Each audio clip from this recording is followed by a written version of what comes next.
Біліп тұрып сұрақ қоятын родноyың. Родной, аяқ киім киіп жатсың ба? Жоқ, бля, ұшын салып тұрмын кішкене жылысын деп. Родной, киіп қалмайын деп үрлеп жатсың ба? Жоқ, бля, қатты жақындап кетпесін деп жатырмын. Родной, темекі шегейін деп жатсың ба? Жоқ, бля, мына жерден бастап жейін деп жатырмын былай.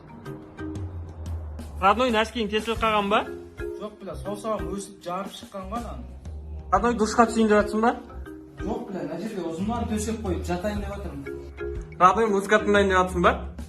Жоқ, бля, құлағым қатып қалды. Родной, ұйықтайын деп жатсың ба? Жоқ, бля, жатып көрейін деп жатырмын. Мұнан соң ұйықтаймын. Родной, жинап қойып жатсың ба? Жоқ, бля, ұшып кетпесін деп бастап қойып жатырмын. Мұздай ма, Родной? Жоқ, бля, сұйық. Родной, ішейін деп жатсың ба? Жоқ, бля, қысқа сақтап қоямын, қыста ішемін. Достар, мына Борат туралы мен өзім ойыммен бөлісейін деп едім. Бір идея бар менде. Біз интернет арқылы по-любому біз оған еш нәрсе істей алмаймыз. Үкіметтегілердің өзі үндей алмай отырғанда біз не істей аламыз? Қазақта бір жақсы сөз бар ғой, таспен атқанда аспен ат деген. Сіздер маған ренжімеңіздер, бірақтан біз оған кәдімгідей елімізге қонақ қылып шақырып, видеоға түсіріп, шапан жауып, елімізді көрсетіп, елімізбен таныстырып, Шарынға апарайық, Көлсайға апарайық, салт дәстүрімізді көрсетіп, ұлттық өнерімізді көрсетіп, ұлттық тағамымызды жегізіп, тойдырып, содан соң абразбен аузынан атып, анау соғымды жілікке бөлгендей жіліктеп, көшпенділердегідей ана екі жылқы екі жағынан тартып үзіп, сөйтіп конец Боратта тіредеп, 3-ші сериясын шығарып жіберсек қалай? Сондай бір идея болып тұр. Осыны өздеріңіз не ойлайсыздар? Құрметті оқырмандар, кеше мен Борат туралы салған видеом үшін кешірім сұраймын. Оның дұрыс емес екенін полиция қызметкерлері түсіндіріп айтты. Мен айтқан жаңағы екі жылқы екі жағынан тарту керек, ату керек деген сөздерім дұрыс емес екен. Оны жаңағыдай қыдыртып Шарынға апарамыз деп айттым ғой. Сол бетте Шарыннан таудың үстінен бір-екі рет жерге қадап алып барып, Көлсайға батырып, сосын барып ату керек екен ғой.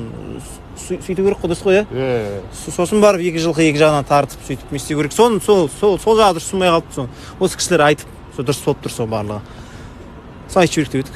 Көрмейді, істейді білмейді, өзіне аллата хуя, сөйлесе бермейді, әзілі жастық жалын асылай мамақ ниет, бақыт сыйлап ұсын Солдатын тірет күші әлдейле, екі жастың бастырған жүрегі, жастық жалын асылай мамақ ниет, бақыт сыйлап ұсынып гүлдері. Қалайсың, жақсы Хабибтің бойын көрдің ба? Ё-мо, әдемі кетті, уақытында ше, точно кетті. Молодец, красавчик, жеңілген жоқ қой қарсы алады. Давай, жалғам. Ассалаумалейкум. Уағалейкум ассалам. Хабибтің бойын көрдіңдер ма кеше? Әдемі кетті, уақытылы кетті. Не аласың? Кола бере салайыншы. Бауырым, кеше Хабибтің бойын көрдің ба? Уақытында әдемі кетті. Оппана! Кеше Хабибтің бойын көрдің ба? Әдемі кетті, уақытылы кетті кәдімгідей. Жүр, протокол толтырамыз саған. Мусор тастап атқан. Мам! Келдің ба балам? Мам. Кеше Хабибтің бойын көрдің ба? Әдемі кетіп қалды уақытында. Кстати, мынау саған.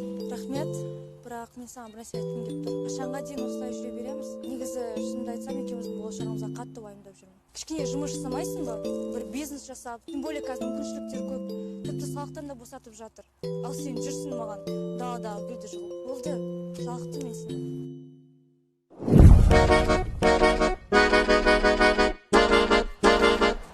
Сәлем, Разия. Есіңде ме сен маған бір нәрсемен айналыссайшы деп едің ғой? Так вот, мен өз бизнесімді аштым. Өзіме көлік алдым, үй алдым. Мен саған гүл, мүмкін сақина алып беремін. Қалай қарайсың? И чо? Менде ақшам бар деп мотивация ету керек па? Әлде мені сатып алғың келіп тұр ма? Жек көремін мен осындайларды. Білесің бе? Ең бастысы ол адамның жан дүниесі. Эгоист. Жынды ма осылар? Не керек сендерге сонда? Түсінбей қойдым ма? Ну ладно, зато бизнес. Тынық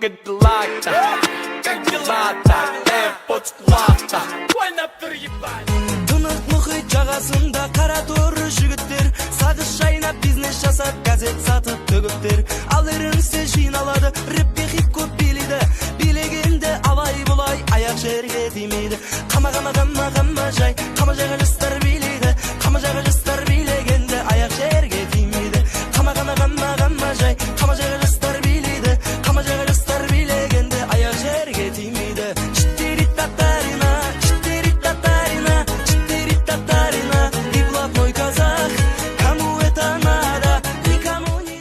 сенің UFC көретін досың. Кеше геджаға 25 мың теңге тігіп қойғам осы родной. Бірақ Хабибке жақтасып тұр ғой жүрегім ше. Қош. Шавкат деген таза қазақ екен ғой, красавчик, молодец. Шавкат дегенге басқа нәрсе ойлап жүрмін ғой мен. Красавчик Шавкатшы, ырза болдым мен от души. Плотно қылқындап тастады да, ырзамын. Хабибтің бойлары қызық емес, шыққан адамның бәрін партерге тарта берем, бір бәле ғой. Пайды кешегілер сияқты мен де төбеле саламын, родной негізінде ше. Қойшы, оған дайындық керек қой досым. Ой, родной бар ғой мен дайындалғанмын ғой. Үсіз! Қарсы бар ғой кішкене. Еще Нұрмаханға айтамын ғой, Нұрмахан деймін ғой. Хабиб жеңеді десем, Геджи жеңеді дейді да. Үйім тігем дейді ғой. Мен де үйім тігем деймін ғой, ойлашы. Екеуміз үйіміз тігіп жүр. Сен квартирада тұрасың ғой? Похуй емес мені, главный деп тұр ғой. Кеше Хабиб бар ғой ше. Бойы басылмай тұрған кезде 21 миллион подписчик бар тұғын ғой. Қазір қарасам 23 миллион подписчик ғой. 2 миллион подписчик жинап алған ғой. Гифке ма бір нәрсеге тіпті болмаса гиф ойнатайын деп жатыр.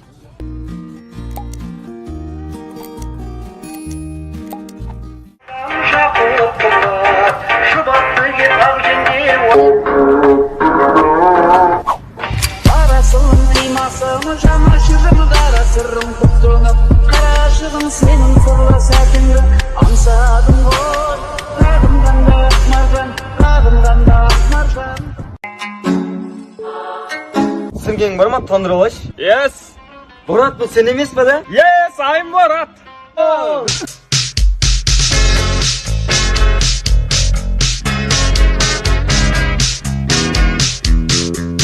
Группа крови на рукаве, мой порядковый номер на рукаве. Пожелай мне удачи в бою. Қазақ болып туымағанда не терем, бұл жалғаннан бақыт таппай өтем. Егер де осы видео ұнаса, каналға тіркелеміз, лайк басамыз.